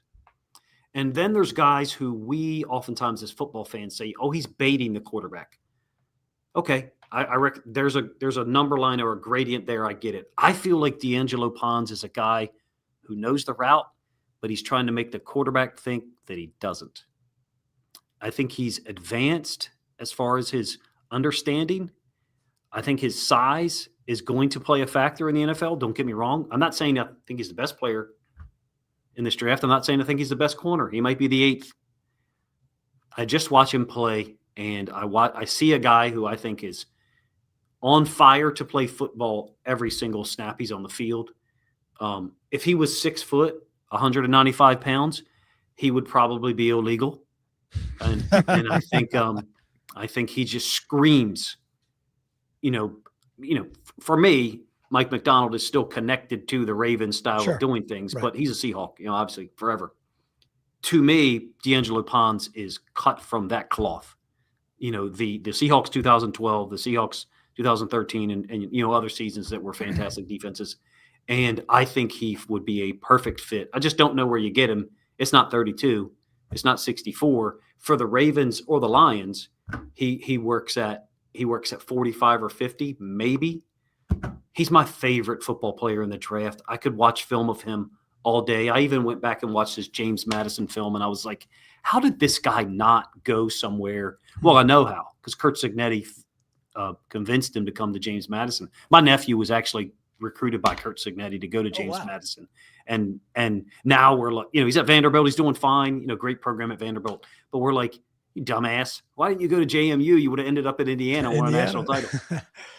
Man, okay. Well, I got that. Gives me some of the fizz there, Adam. How about you for a corner that is measuring in under 5'9"? Any heebie-jeebies there? Or you're like, hey, man, a baller's a baller. Where are you with that? Well, if this was the Pete Carroll era, I'd say that he is off the board. Right. But at this point, we know that Mike is somebody that, especially on the outside, it looks like Job's not a huge dude. Like Correct. Spoon's not exactly the biggest guy out there, right? If you've got guys with size that can play, that's great. But really, it seems to me that some of these smaller dudes, especially that play out on the edge, really what sets them apart is their brain. And that's exactly what you were talking about here, Coach, in being able to not only predict what's going to happen, but then do what Coach Mike really likes to do, which is disguise and to break late into what it is that they're actually doing. And somebody like Pons sounds like he could really fit into that. And honestly, I haven't watched him at all. So just listening to you talk about him, Coach, those are a lot of the same exact things that were being said about Spoon when he came out. And I remember Adam, turning on his tape the first time and just being like, that guy forever. Yes. Adam, those two player comps that are there, you know, I'm a Ravens fan. Mike Hilton played for the Bengals. And so I think extremely highly of Mike Hilton. I think he's out of the league at this point. But Amik Robertson is another guy who I think really highly of. I wanted to put Devin Witherspoon's name there. Well, why didn't you, Coach? It's your site. Yeah, I mean, there was a part of me that, you know, sometimes had to, well, in some of the cases, I put a range of production level. So, for example, for Ruben Bain, I think we had Lamar Woodley and Terrell Suggs. Nice. You know, one of those guys is obviously more productive than the other. Suggs, a Hall of Famer, and, you know, Woodley, really good football player. So, you know, we considered some of the player comps. And I felt like he was a Devin Witherspoon light, you know, which Devin Witherspoon was already small. He's 180 pounds. I'm a big fan of D'Angelo Pons. You asked, and I answered. Sorry, I love it. I love it. No, this is great. The one of the things that I love that. I mean, look, and you mentioned the teams like the Lions. Like, yes, and I'm hopeful for Lions fans that their run isn't over. You know, that they didn't peak and miss their window. They might have. That's the way it goes sometimes. But the way they've drafted, and like when they went and got Branch that draft. Branch is sitting there. I'm like salivating, be like, this guy is a heck of a football player. And you'll figure other things out, but what you're going to do with him specifically in your scheme. But go watch Brian Branch's tape, and you're going to be like, that dude is a legitimate NFLer day one. And, you know, he slips, everybody passes on him, and Detroit gobbles him up, and he's a heck of a player. So if that's something similar here with Pons, it'd be really interesting to watch that the height does not, no fear about that. Even mentioning, hey, I was considering Witherspoon on that player comp. For me, check the box. It's enough. The one last caveat is, hey, to take a college football champion and then move them to the current Super Bowl champions, Adam, I like the way that maybe gels together too, bud. Absolutely. In just talking about Pons a little bit here and hearing about his fire and just the way that he plays, you're going to have that if you're going to walk into the Seahawks DB room. You're going to have some swag. That's like, we go through all the different things that you look for as a GM, and you hear John and Mike talk about the word swaggy a bunch. And that DB room is full of swag, and you're going to have a little bit of it if you're going to join that room. D'Angelo Pons and Devin Witherspoon, like they were, they, you know, in the same room on the same field together. They remind me of two guys I grew up with who were like 5'8", 5'9" guys who ran like 4.35 40s, super great ball handling skills. And they were a nightmare to play basketball against because they're up under you. I'm like almost 6 foot, so I'm not big guard, but I was a point guard. And they're under you, you know, so you're trying to get the ball up court, and it's horrible. It's horrifying to show up to a gym and see Gary or Tori there and go, shit, I hope I get on their team. And to me, Devin Witherspoon is that guy. And I think D'Angelo Pons is too. Can I give you another one that isn't a complete player? Sure. But someone I'm really going to root for, and I think has one defining skill that could outsize, well, this is a poor choice of words or apt choice of words, that could outsize his measurables, and that's Cashius Howell. Oh, yeah. Okay. So I've heard a bit about him so far. So take us through. Cool first name, Cashius. Now I did hear, so this is what, you know, me getting a little bit familiar with this draft class so far, really about to kick it into another gear as I personally get ready for the draft. The thing I keep hearing here is he doesn't use his arms very much at all. And he's very fast, but if that fails, there's not a lot of arms being used in his technique. Do you see that too? To me, it looks like the pass rush game that was used by him in college is geared towards his body size. That's good coaching. I mean, what are we going to do? Like, ask the guy, hey, we're going to have you use a whole bunch of bull rushes first when you have elite get off the line. And his ghost move is spectacular. Ruben Bain's ghost move and Cassius Howell's ghost move is like Jimi Hendrix playing guitar.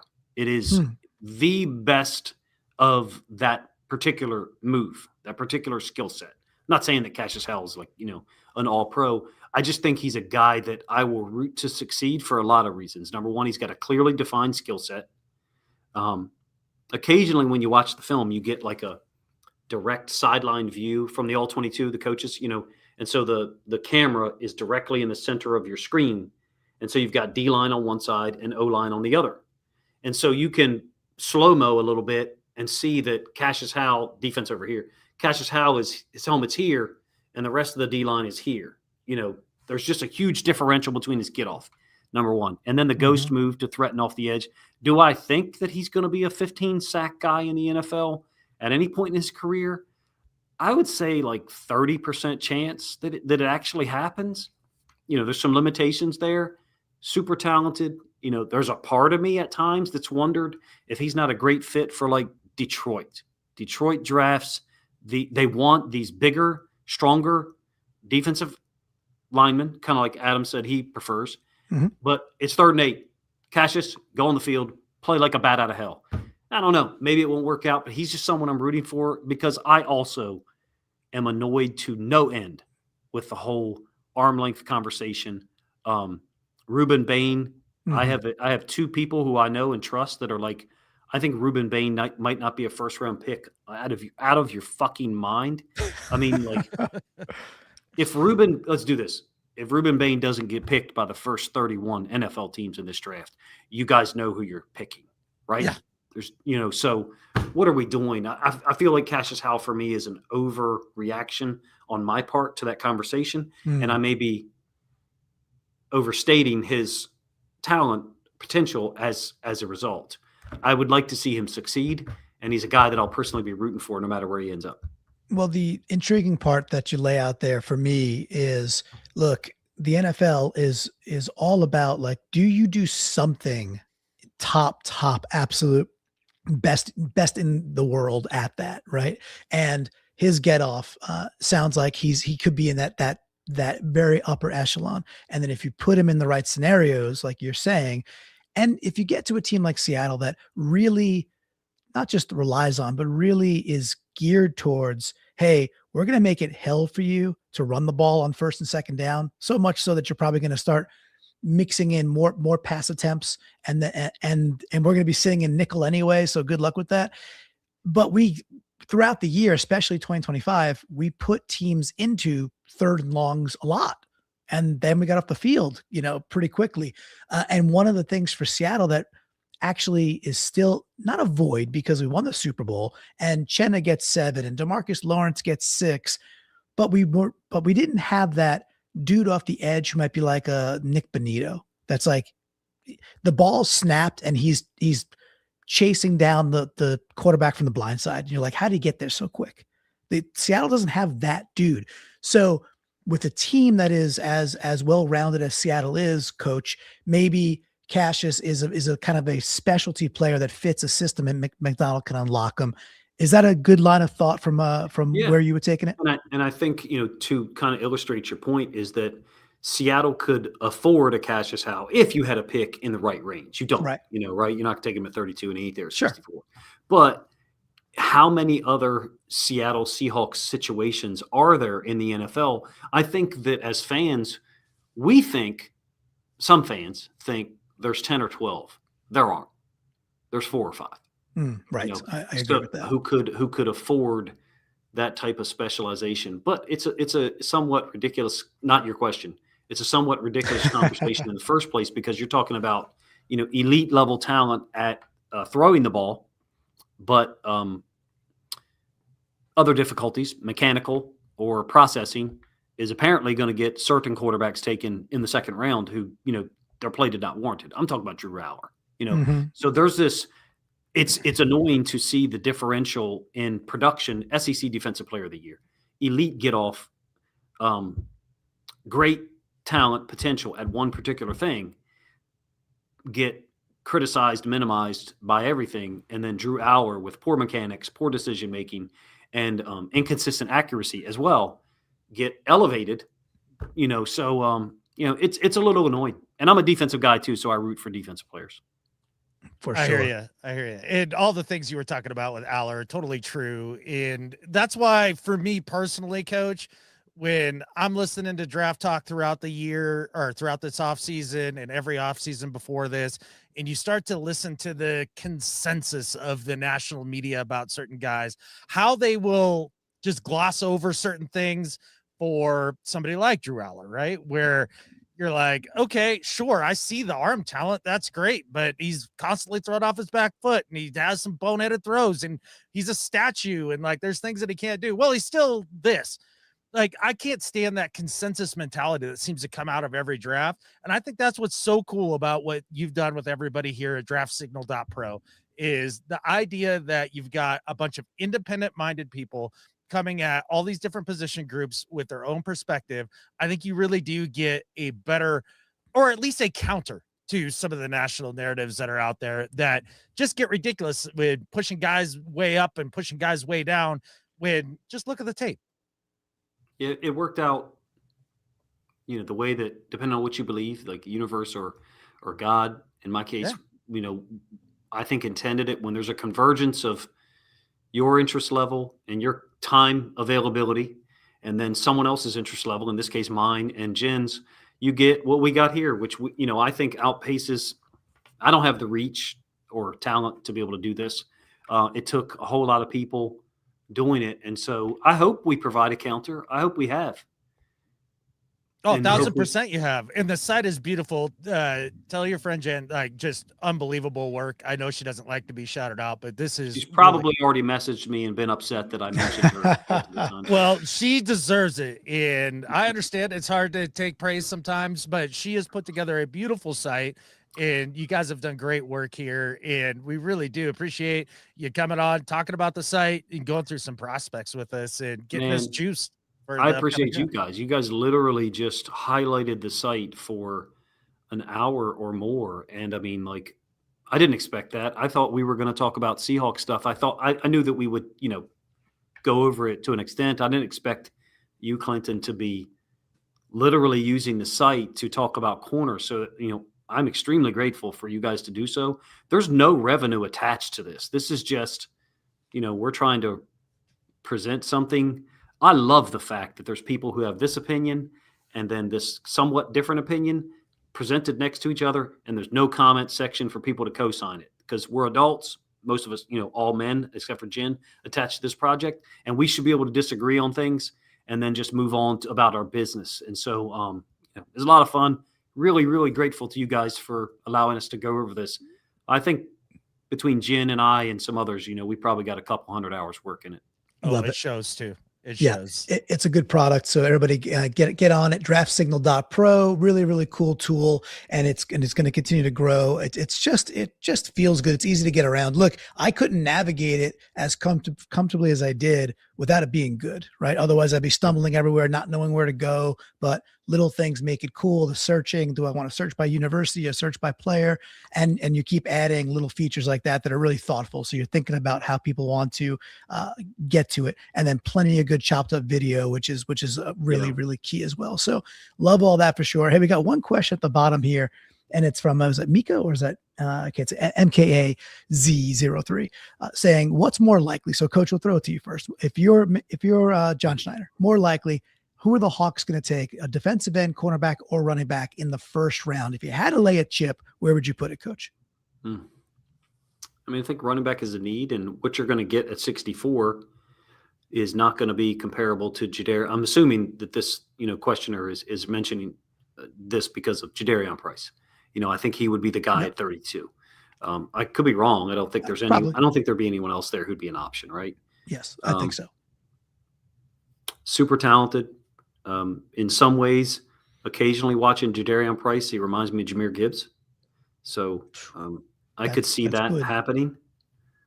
Part of my brain wants to say this is 33%, 33%, 33%, and I don't know. Because of Mike Macdonald's ability to elevate corners and the known depth at defensive end or edge, as it's commonly known, I'm going to go at this from left field. I'm going to say it's going to be Jadarian Price at 32. I kind of like it. You get that 5th-year option with the running back that might be an absolute stud when a pretty darn good one just left your building. Adam, you talked about why cornerback, with the question still here from MKA, why cornerback might not be your biggest concern, but of the others, edge, running back, what do you think the Seahawks are going to do, and what would you do if you were sitting there with John? Well, so MK here, he's got defensive end, quarterback, running back, right? And I would take the field knowing John Schneider. Because just when you think you know what he ought to do and all that stuff, he does something and everybody's left scratching their head in the moment. And then, a year or two later going, gosh, guy's still a genius. So look, anytime that you spend high draft capital on defensive line or offensive line, I'm excited because that is where the game is won and lost. It always has been, it always will be. And I genuinely believe in my heart of hearts that that is where the league is going, to a more run heavy type offense over the years here as we're transitioning out of the 2010s pass happy era. And that will all change again and we'll be back to passing the ball 1,000 times. But if that's the way it's going to be, give me some of the big dudes up front and I'm stoked. Yeah. I know you like, that's how you like your brand of football. And when you were saying that about Schneider in the field, reminded me of Jordan Brooks, right? People are like, who, what? And then Jordan Brooks is a pretty damn good football player. And on a team that's been struggling, but for years now, a really good NFL linebacker. All right, we got one more question. Adam, I'll toss it to you first. We got to give Josh some love. Josh is our resident mock draft. He's great. Yeah, he knows. Tell him to follow me on Twitter, and he can do work for the site next year because he's there. We go. Hey, Josh. There you go. There, Josh, you heard it, man. You're watching. So, dude, you know what to do from here. You're not shy. All right. So he's saying coach, but I'll toss to Adam first. Do you think John's going to accumulate more picks and trade down and get some more day 3 bites at the apple? Well, look, if I were to guess, I would guess on him trading down just based off of previous history, since we've been doing the show from 2013. So that would be my number one guess. But then again, if he looks at that tiers of running back, and I'm pretty sure coach is going to tell him, look, we got to have another guy, especially as Sharps is on the mend here. In the way Coach DC has talked about the tiers of running backs here, it seems like there's a big difference between that first tier and the next tier. So, yeah, I could see running back at 32, but I'd more likely trade down would be my guess. A trade down, I mean, the tiers that you mentioned for running back, I mean, there's really, Julian Love and Jadarian Price in the same tier, but they're going to be separated by, 28, 30 picks or something. So if you had, if Jadarian Price is still on the board at 32, and the Seahawks have done their homework on picks 33 through 35 or 36 or 37, and they feel like they can trade back to 37 and still get Jadarian Price, then it's somewhat similar to the Lions, trading back to get Jahmyr Gibbs. The only difference is you're not passing on a Bijan Robinson, which, who does that?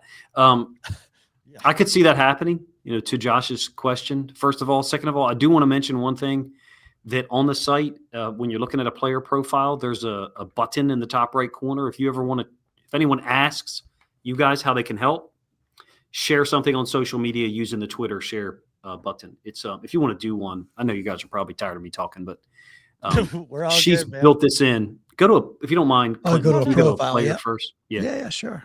Okay, let's go with and it should work for Reddit, Facebook, and Twitter. Cool. So if you were to click on one of those links, then it built in gives you a preview. Sweet.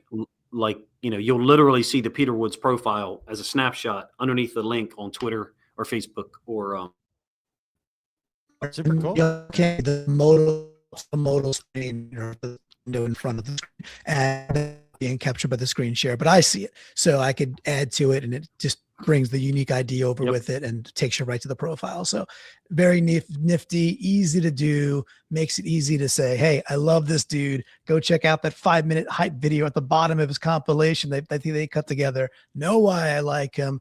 And another resource that's very easy to share. So Coach, do you guys want them to trade back? Do you guys want them to trade back?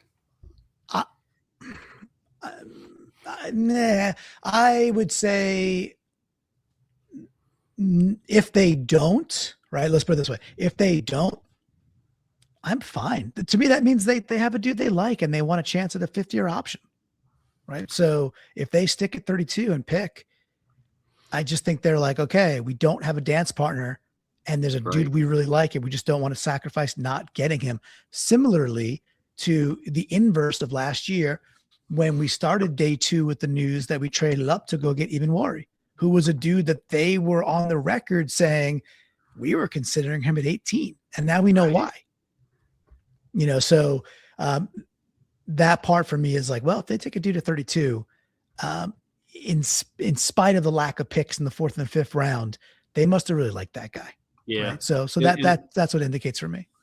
Another factor, I guess, are there some other teams in the NFL that want to get in on 32 to take a certain player for that 5th-year option. And that looks attractive because, to be honest, moving from 38 to 32 is not the same as moving from 22 to 16, even though I think I did my math right there. The differential between those is the same 6. Right.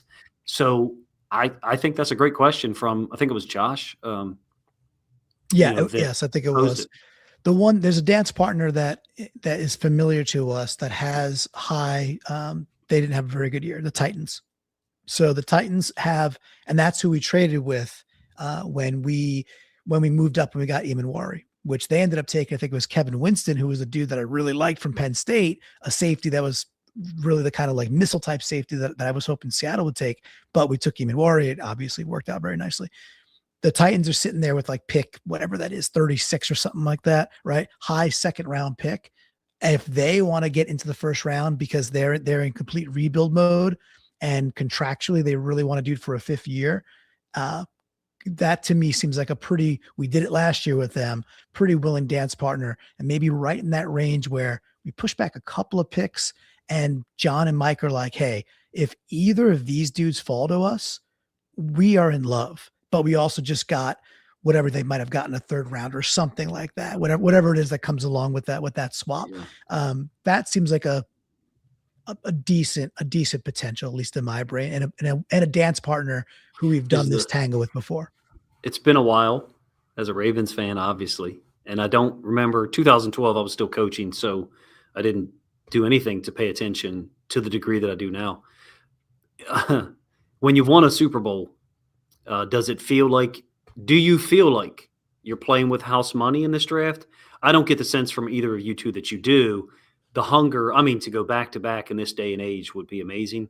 And we know, I'm sure that John Schneider, Mike McDonald, and that whole staff, there's, to me, they probably are operating the same way they did 1 year ago. The only difference is they know exactly what they've got with Sam Darnold now. And going into the year with 3, I'm going to count A.J. Barner, 4 obvious weapons, JSN, Cup, who I still trust, and Shaheed, and then Barner. Do you feel like, though, personally, you're playing with house money and Schneider can kind of make this work no matter what? Well, I think it does buy them a lot of grace, right? So whether or not it's kind of house money or not, I don't know exactly. I would say because I'm a selfish person, I want them to stick at 32 and make a pick there so we have something to talk about when we're at the Clearwater Casino and Resort on draft day to cover all that. So that'd be cool. But with that said, look, man, I think that what John has in front of him is the most fascinating thing in all of roster building and being a GM. And that is getting to the top of the mountain, having a lot of young guys that you did it with, and then trying to sustain that success going forward and building out either a mini dynasty or a dynasty. That is such a delicate art that it's not so much house money to me. It's more just like watching it and wanting to be able to look back on it in about 5 years and being like, did that end up being the right move? And, what could you have possibly done different? Because you are picking so low and your resource in the NFL is built towards parity and all of that. This is the toughest job in football. And I can't wait to watch it. Like, let's get our popcorn ready. Yeah, it's going to be a blast. So Coach, we're looking forward to catching up with you. We will do so for sure. Again, make sure you're following his channel out there. Go check out draftsignal.pro. We appreciate that you gave us nearly 2 hours on a Thursday evening, but this is great because Adam, for me, this was the official kickoff. I know we got other flockers that have been really, really geared up and ready for draft for weeks now. And I've been getting warmed up. Last year, I was so locked in and watching Gray Zabel run around in his underwear and being like, this dude moves so well laterally, right? Just falling in love with Tyler Warren's of the world. Haven't quite got there yet, but this is going to kick off my draft crush season. So, Coach, you did a great job. Thank you. Again, the site draft signal. Well, thank you. Thank you so much. It is many lifting all boats here, right? So a lot of fun, and we want to check back in with you. And Adam's going to be on your show to talk quarterbacks, go through his evals, talk about what he likes and does not like in some of this draft class. So be on the lookout for that.